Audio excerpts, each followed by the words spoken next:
This account blends police reports, newspaper clippings, and local memory. Some details vary by retelling change one, and the whole meaning shifts. We present the story as it was told in those streets. In 1963, a small hot dog stand on Main Street, New York, seemed like the most ordinary place in the world. The owner, a man named Jerry Dunk, was a fixture in the neighborhood. He was cheerful, always ready with a joke.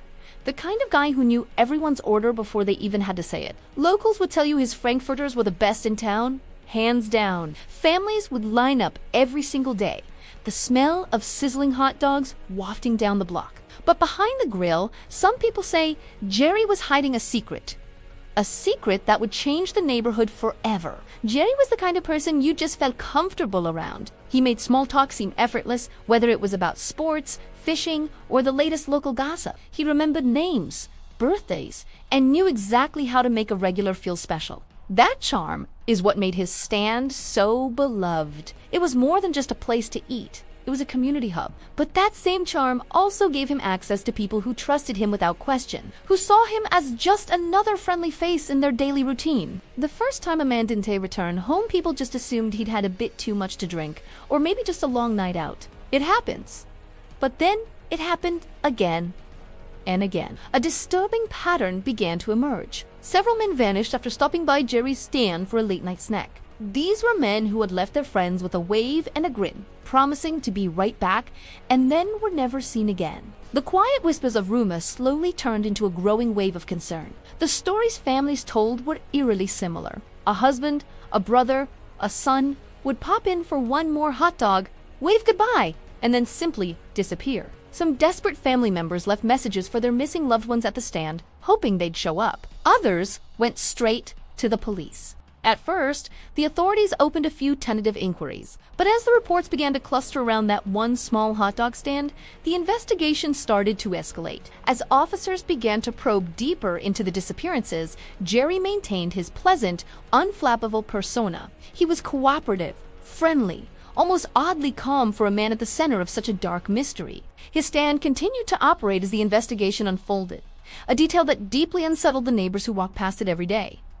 Finally, the police got a lead. An anonymous tip came in, and a wristwatch, later identified as belonging to one of the missing men, was found near the stand. The search then pointed toward a locked steel door leading to a basement behind the building. When the police finally pried open that steel door, they found an industrial space that no one could have expected. It was a large, cleared area with a heavy, imposing machine at one end. There was evidence that this space had been used in ways that were completely inconsistent with a simple eatery. Piles of clothing were carefully documented by investigators. They described a large metal chamber that resembled an incinerator, an object that soon became central to their terrifying theory about where all the missing men had gone. From this point on, accounts of what happened next begin to diverge. Some reports say that Jerry confessed immediately and led the officers directly to the machine. Others claim he made a desperate, fatal run toward it before he was stopped by the police. Different retellings of the story present different endings to his chapter. But what remains consistent across all versions is the profound shock that rippled through the community. A trusted local vendor,